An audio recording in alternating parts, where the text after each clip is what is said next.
Some leaders leave footprints, others leave libraries. You're tuning into the Authors on Mission podcast, where industry giants become literacy legends. In every episode, we talk with authors who turn their brilliance into books that transform lives. I'm Danielle Hutchinson, your host and Chief Creative Officer at Authors on Mission. Welcome to your authorship experience.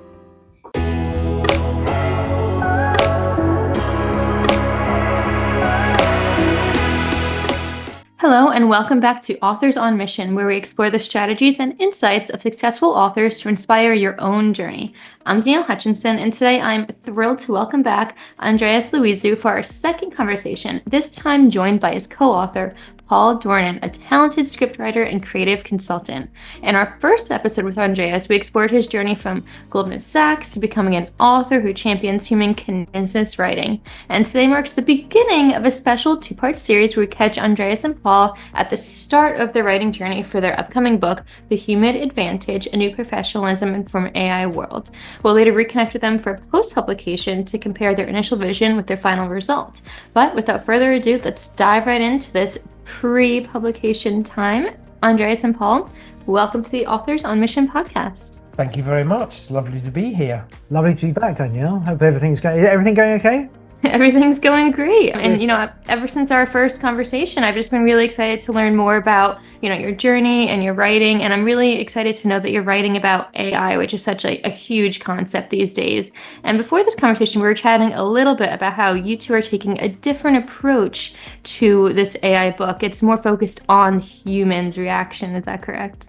Well, that's it. Yes. Neither of us are techie people. And obviously AI is this enormous looming spaceship in the sky that's landing in the field at the end of our streets for everybody, and we're just trying to work out what this is. But from our point of view, as creative people and as writers and non-tech people, so we're looking at really this response to AI in its impact on people, what people feel about it, what people want to do about it, and helping people to try and find a way to navigate their response to it in the best way for them that isn't just negative and dismissive, or isn't too kind of surrendering to their whole self to AI. We see there's a clear path between these two, which is where what we call true human advantage, which is doubling down on our humanity in a machine world. Yeah, I think to turn this into a concrete example, just even yesterday, I was at a lawyer's and we were talking, her executive assistant came in and the three of us were talking, and they were saying, look, they're terrified. Do you think AI is going to take away all their work? So that's one end of it, where people just think it's just going to take over and will be completely redundant. At the other end, in the afternoon, I was talking to a poet, and he was saying, AI, I hate it, it's never going to have any impact. And I think both of those extremes, not to be judgmental, they're wrong, right? We're going to be somewhere in the middle. I mean, we believe there's a sweet spot in the middle for creatives where you can use AI to help you become more creative, more inspired, more human.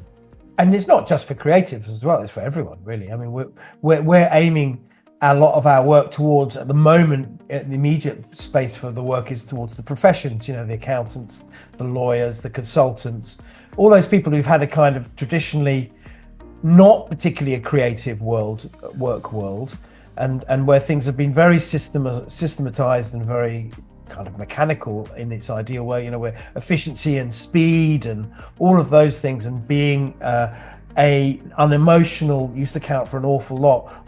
Our thesis is, well, you know what, AI is going to do that. So what else you got? Because if you want to stay in business, you've got to offer more than the machine. So we're trying to find very useful and practical and realistic places for people to go with their skills and abilities and knowledge, which we think is into having more time, more space, and more ability to connect with other humans. That's what we think will happen. Who knows? That's our guess. It's our book. We're allowed to say what we like, isn't it? I think if you take Paul's thesis and you just apply it to nonfiction, people that are writing nonfiction, where AI is absolutely brilliant is research.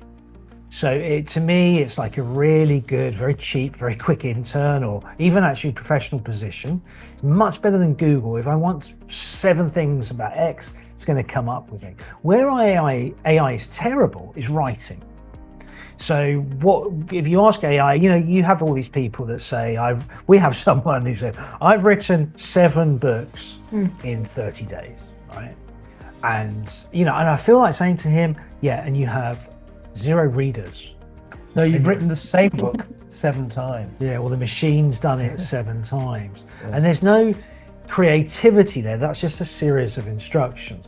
Whereas I believe, or we believe, that when you use AI as your researcher, what it comes up with is normally really pretty good quality. Not perfect, there are always mistakes, but there would always be mistakes with a human researcher as well.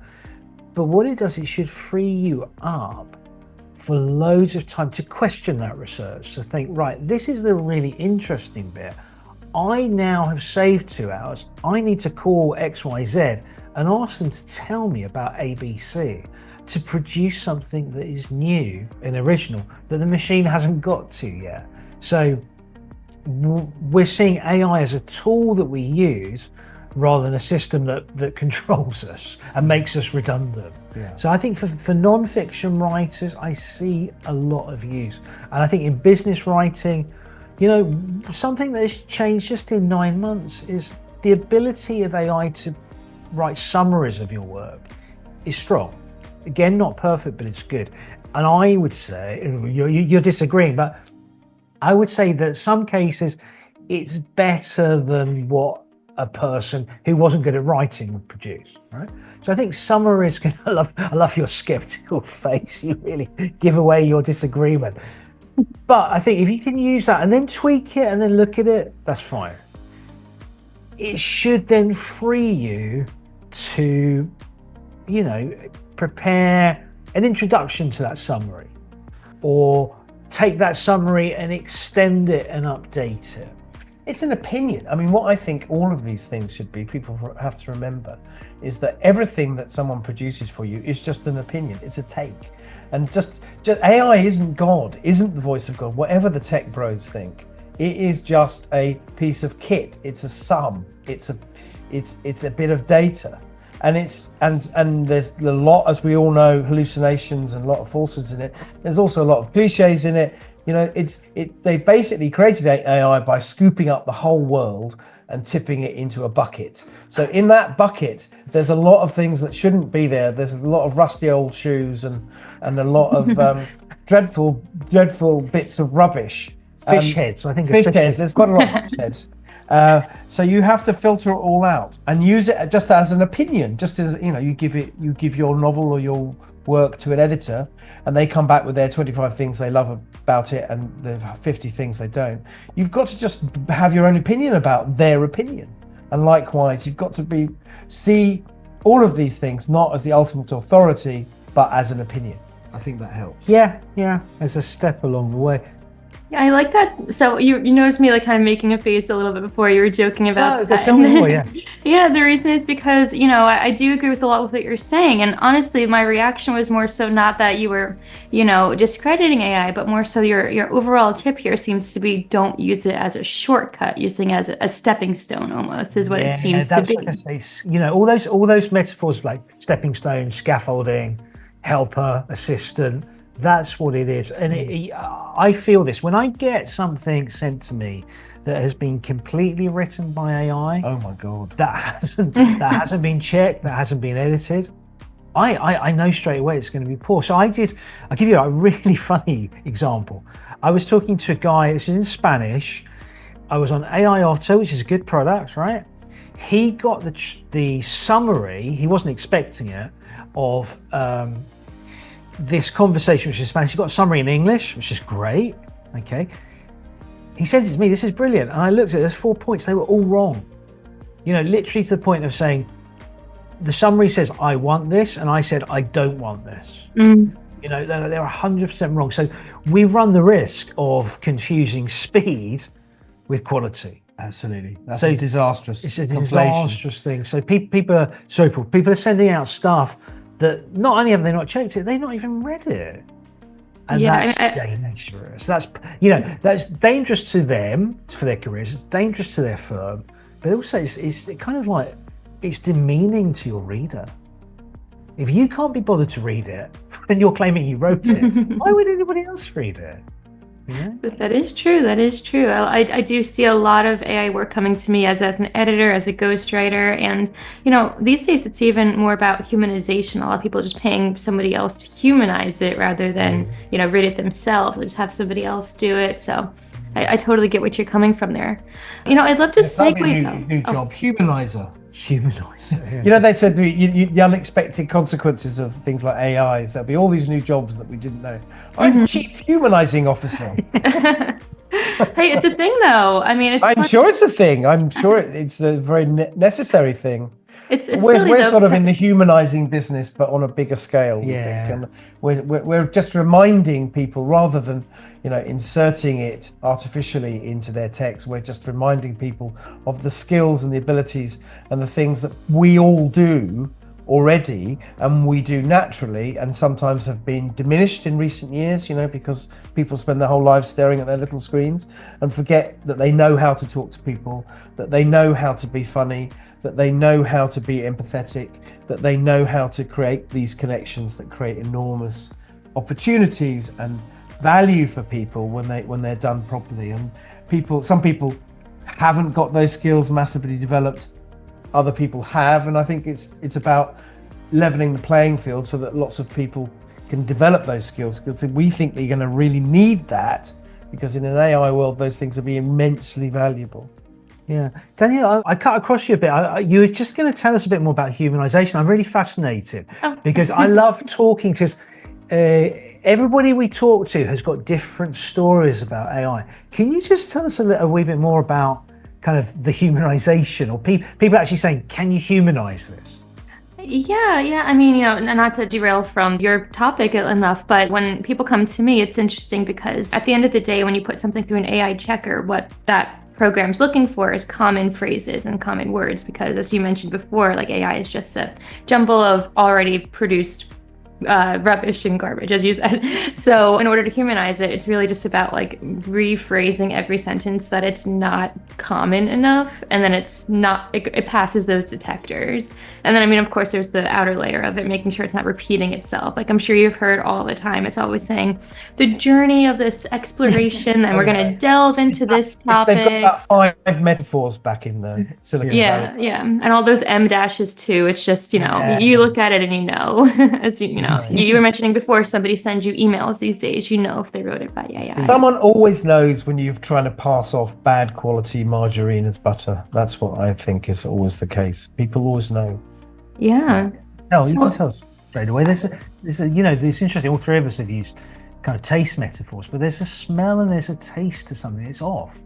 Mm-hmm. And if you're paying attention, the danger is as a reader, you just think, it's like you're on LinkedIn, blue sky thinking whatever, and you get to the end of it, you turn the page or you go to another screen and you've completely forgotten what it was, because there's no originality, there's no hook into you, there's no human connection, there's no voice. That's no voice. Yeah, that's the thing that well, what's going to be interesting about your book is that it's going to be not from one voice, but two voices, being that you're collaborating together with it. So I think this is a good opportunity to kind of go into about what your plan for the writing process. Do you have an approach already in mind for how you're going to work collaboratively together? I know I've talked to a lot of authors who co-write, and sometimes there's a little bit of discrepancies on how you want to approach it and all that. So I'm kind of curious, especially to any of our listeners today who are all about the writing process.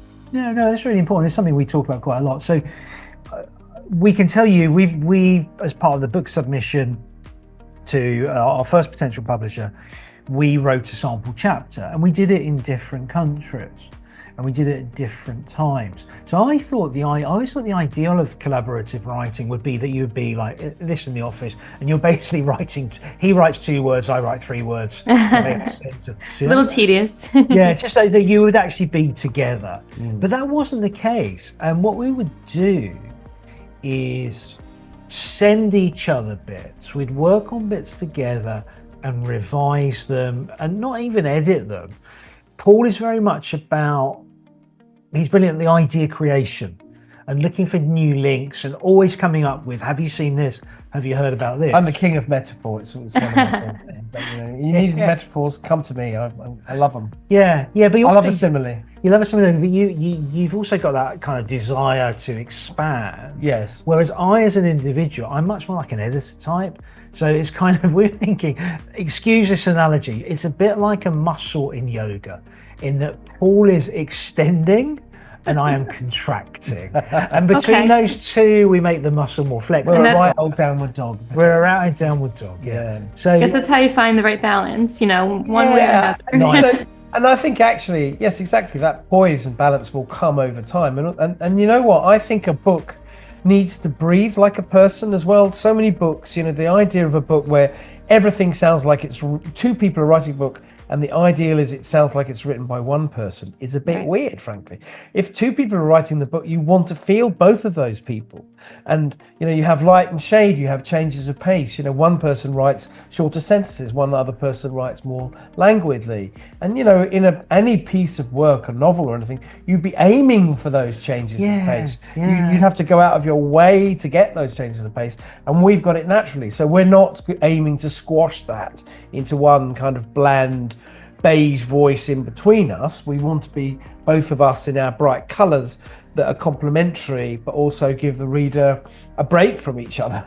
It's variety is a really good thing in writing, and it's a bit underlooked in the sort of chase for conformity is the wrong word, but you know what I mean. Standardization is something that feels united. I'll give you an example of this. Is Paul came up with the idea that we should write a section on trust and how important that is in business relationships.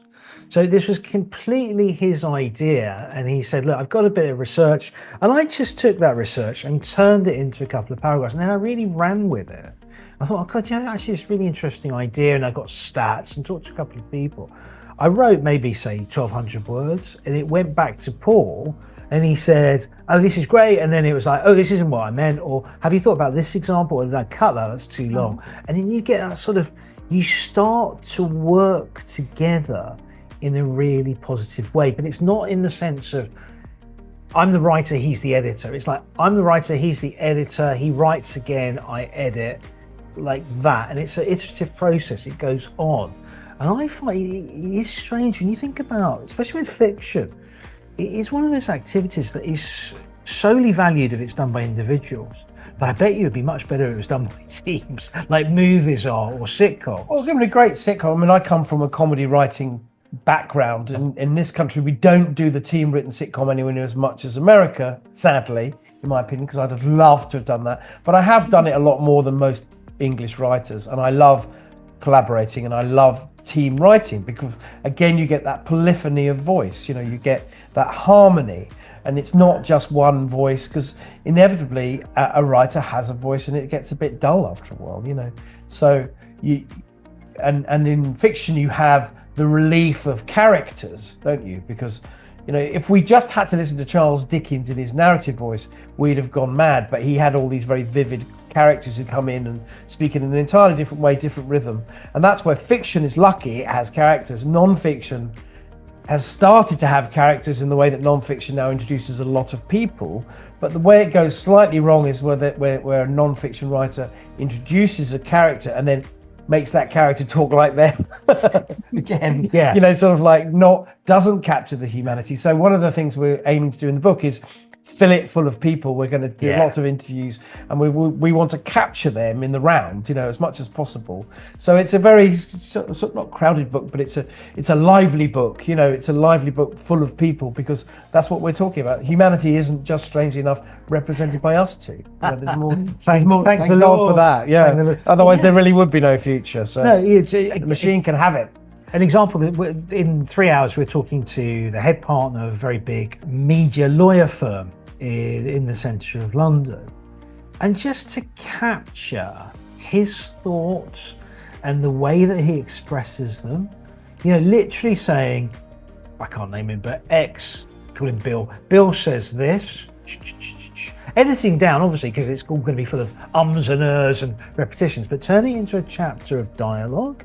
gets you into a character and it gets you into a human more than if we filtered it and made it bland and smoothed off the edges and made it agree with what we thought before.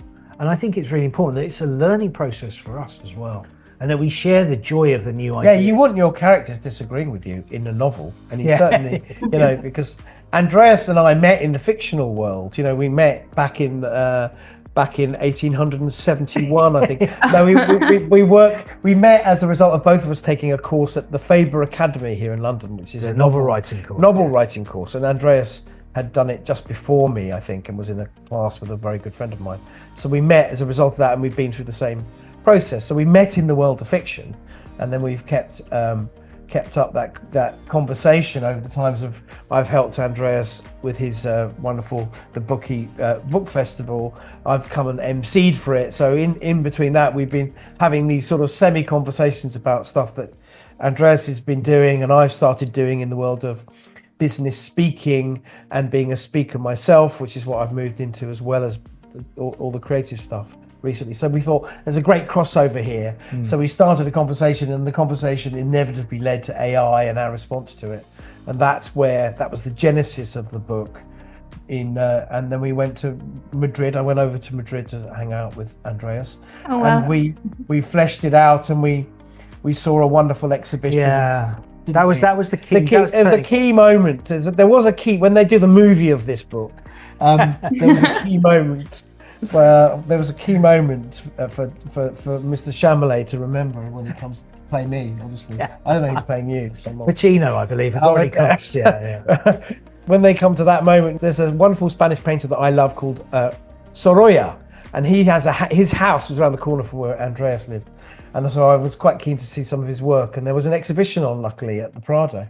So down we went, and I love his work. It's very late 19th century, crossover into the 20th century, and there's a kind of an impressionism to it. And we worked out that this guy was on that cusp where changes and photography was getting more sophisticated, and he was a society portrait painter, and looming over it was the threat or the excitement for some of the new tech that was coming called color photography. And people, I'm sure loads of people were stopping him in cafes, and his father-in-law was a photographer. So I'm sure over the Sunday dinner with the father-in-law, he'd be saying, it's all very well you painting that, but wait till the color photographs come along, you'll be redundant then, they won't need you. So Sorolla obviously had that in the back of his mind, and his response to it, we worked out standing in front of these paintings, was rather than chase the technology and go, I need to be more realistic, he went completely the other way. He became even more painterly, even more about texture, even more about light, even more about story. And he just brought his whole humanity to it. And the paintings kind of take off, don't they? They stop being these sort of very realistic.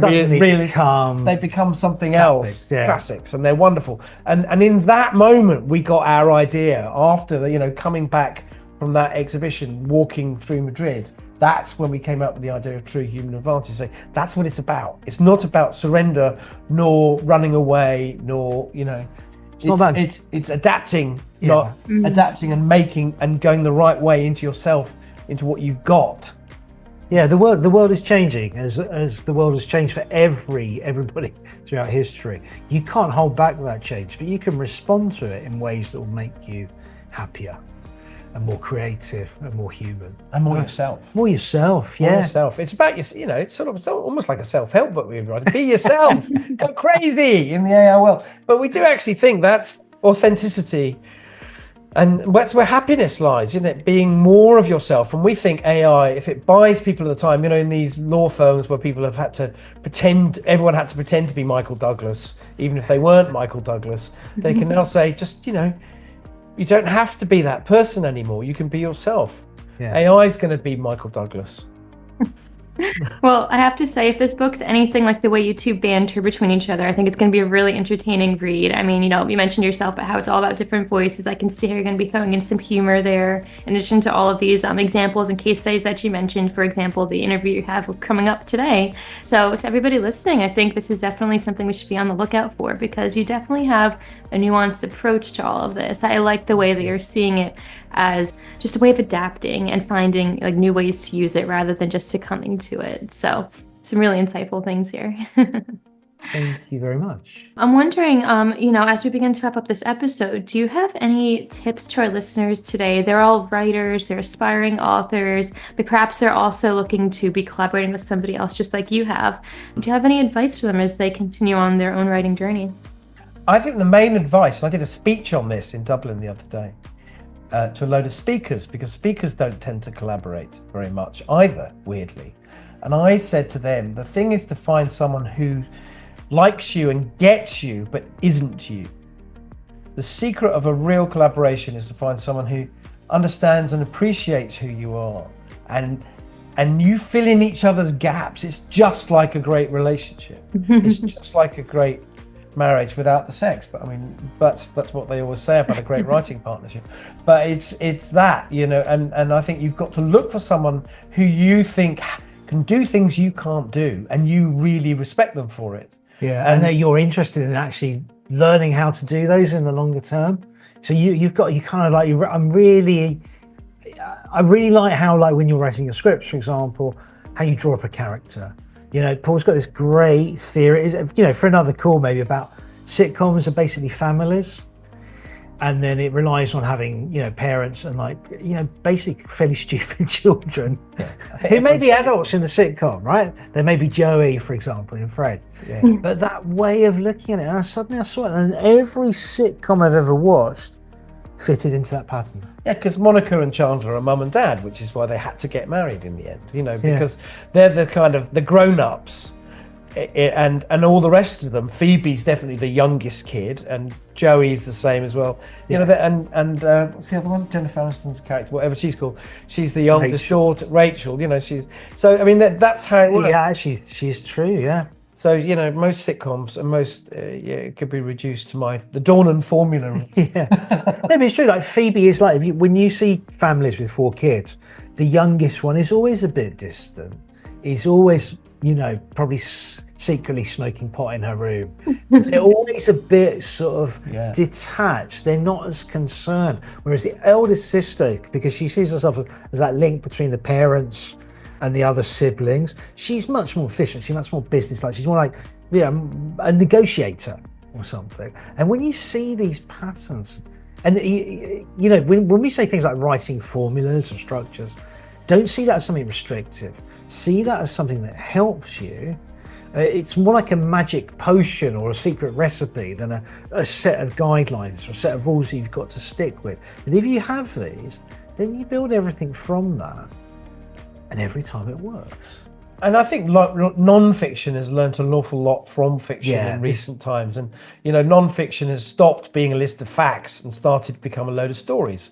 I mean, I went to see Rutger Bregman, who did Humankind, was doing a talk in London last week. And it's very interesting that he's quite a laid-back guy. He's an academic, and in the old days it would have been, there would have been some graphs and everything to prove his points.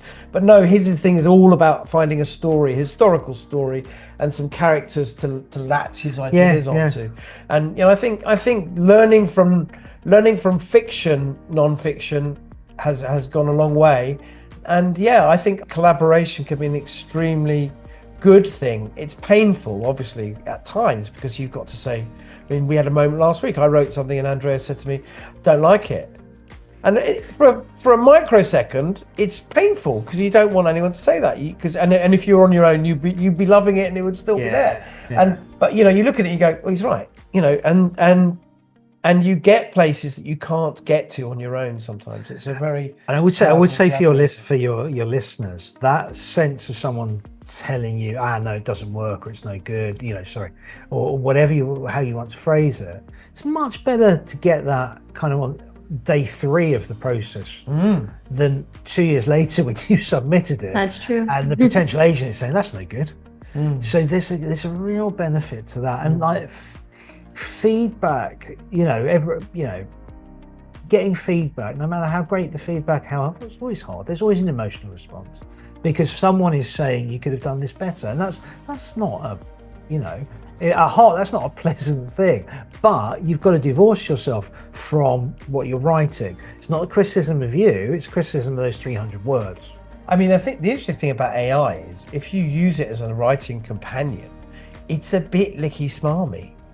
And I think it's not tough enough. It sort of always says, "Oh, you phrased that so good, great job." It's all this sort of false positive stuff it never says, "Well, that's just a load of old toot, Paul," which is what it should do more often, because a really good collaborator can tell you the hard truths, and you need that. And I think, yes, AI can be a helpful collaborator, but it's more best seen as a kind of a particularly bright intern. And make sure that you send it out for biscuits on a regular basis. I think those metaphors again. Just say for you got your guys that you don't actually have to collaborate as a co-author, but I think there's a lot of value in getting regular feedback from the same person who isn't your friend. Maybe find another author in your circle, in your group that you don't perhaps like have a massively great friendly relationship with.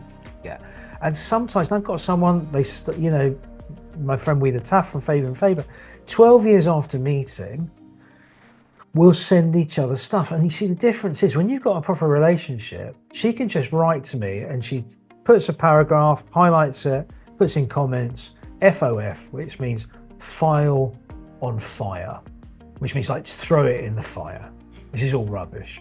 And you know what? I don't, oh God, woe is me, I hate her sort of thing. I think, you know what? I'm just going to delete it.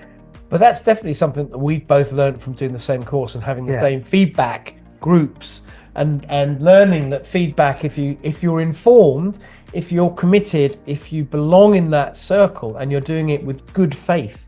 There's a lot of bad faith feedback, I think, out there because people are sort of jealous or they just don't want someone. It's subconsciously bad faith generally, but it's still bad faith.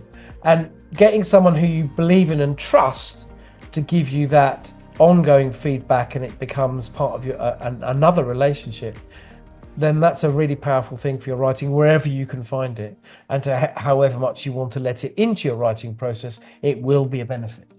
Just to repeat, don't do this with your friends. Let your feedback lead to new friends. If you're doing feedback with your friends, two things are going to happen. They're going to say that they love everything you write, and that's no good either. Or you're going to fall out with them, and that's no good. Never give your new work to friends unless they're professionals.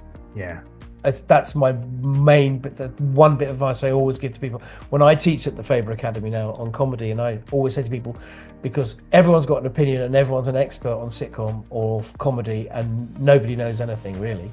So don't ever give it to your friend unless they work for Random House and they've been editing people's books for 10 years. That's a different story.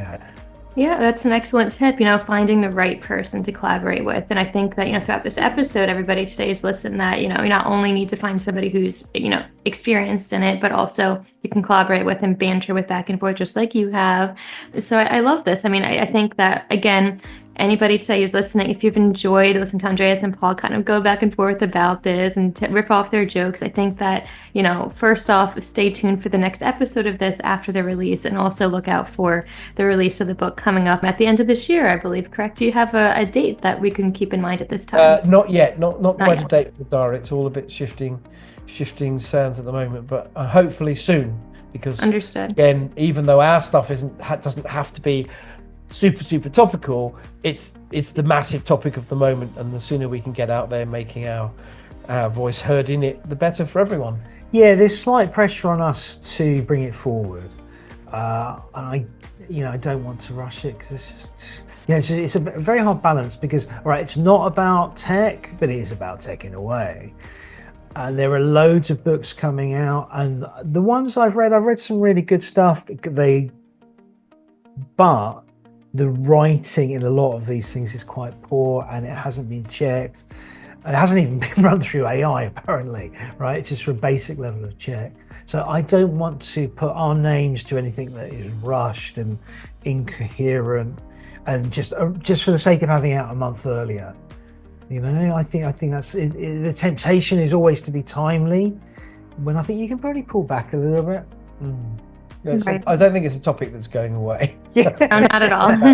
I don't think it's that people are going to get over and go, oh, AI, that was last year. Because No, that's what we it's talk about continuously evolving for sure, I don't which think is so. why, yeah, and that's why your book is going to be relevant for years to come, I think. So that's definitely something for us to keep in mind. That's why they'll be turning it into an opera at some point. An opera, yeah, okay. Even wouldn't go to see an opera of my book. So, You Be very never know. experimental. I mean, that or sitcom or whatever it may be. But in the meantime, how can our listeners perhaps stay in touch with you or up to date with the progress, perhaps a website, an email? We do have a website, Andreas. yeah, I was going to say there's the website. There's also, I think, a good TrueHumanAdvantage.com. Look, we got the .com. I'm sure people could have worked Hey. out it was .com. It might be .co.uk. Well, .org, HTTP, edu. 2 lines, www. Didn't know it was .com. Okay. Lots of people What's don't get the .com. address again? TrueHumanAdvantage.com. There you go. Fantastic. But I think Wonderful. we're also, because now we're in doing all these recordings, and we're going to edit them, and we're going to upload them to the website. But I think we'll start to put stuff on LinkedIn, because I think, you know, this is again a practical tip for people doing nonfiction. If you have good interviews with people and you get good kind of material from that, you can share a certain amount of that to encourage other people to come onto your podcast. Oh yes, there's also the podcast. Yeah. The podcast is coming where people get their podcasts soon. We'll let you know. But yes, it'll be on the website, and it will be we'll be pumping it out on LinkedIn. Yeah, which is like a really well placed just to talk to people, to different types of people, to get different types of research, different types of conversation going. And I think we've got a kind of duty to share some of this material. Well, I think there is a duty here. I mean, people asked me about, I was going to do a podcast with this woman who does a podcast about purpose. And I said to her, she asked me about a year ago, I said, I haven't really got one yet. And then, I mean, I've got lots of things I do, but I don't think I've got purpose. And then I said to her recently, I said, I've got the purpose now. And I think what we're talking about here is important on lots of levels. And it's not just for accountants and lawyers and everything. I think the bigger picture is, this is a place where we should all go. And I've said this to a lot of creative people. It's very easy to get all despairing. I think we shouldn't despair. I think humanity's got an awful lot to say in this conversation, whatever the tech lords think that it's just a one-way conversation and they're doing all the shouting. I don't believe that that's true at all. And I think we as human beings have presented with a massive opportunity to state our case and to find a new future that involves us. Otherwise, if we go all silent and intimidated, there won't be one. And I think there's nothing more important for the world of creativity, which I really fundamentally believe in and love, than to address that and to fight back by saying, yes, that's all very well, but humankind and human ideas and human voices need to be heard. So it's a very optimistic. Yeah. It's an optimistic book. It's an optimistic podcast we're doing. It's an optimistic project, this. We're now speaking and everything. That's why I'm so pleased to do it. I think we ain't dead yet. We ain't done yet. It's not even at the end of round one. Whatever Sam and his boys think. We're coming back, Sam. Well, Totally endorse that it's if there's one word that maybe your listeners could remember, is optimism. Optimism. I like that. Optimism and purpose, of course. Yeah. So yeah, we're going to put the links to all of this in the chat, in the description fantastic. box to this podcast. So if you're listening today, you can go ahead and click and check do out come the and find us on LinkedIn. I'm quite active on there, and I'm very happy to chat and connect. And so do that. That's probably the best place, easiest way to have an instant conversation. Really, Yeah. is to go for us on LinkedIn. But yeah. All right. Well, to all of our listeners today, that brings us to the end of this before episode with Andreas Loizou and Paul Dornan. Thank you for sharing your initial vision for the Human Advantage, for giving us this rare glimpse into the early stages of your writing process. Like I said, I think this is going to be a really fun book, really purposeful, really driven. And to all of our listeners, be sure to join us for the after episode when the book is released and we can learn about how this whole expedition unfolded. And in the meantime, check out Andreas's other book Right Now and also follow the Margaret Bookie Festival, which we talked about in our first episode. Without further ado, I'm Danielle Hutchinson, Chief Creative Officer here at Authors on Mission. And gentlemen, thank you again for joining me. It's been an absolute pleasure. Thank you so much. Lovely to speak to you. Thanks for having us. And all right. Thanks for everyone for tuning in. Yeah, and until next time, keep writing, keep connecting, and stay human in the AI world. This is Danielle Hutchinson reminding you that somewhere, someone needs the book that only you can write. Visit authorsonmission.com to start your legacy. Until next time, keep leading, keep inspiring, and keep thinking in chapters. Have a great day.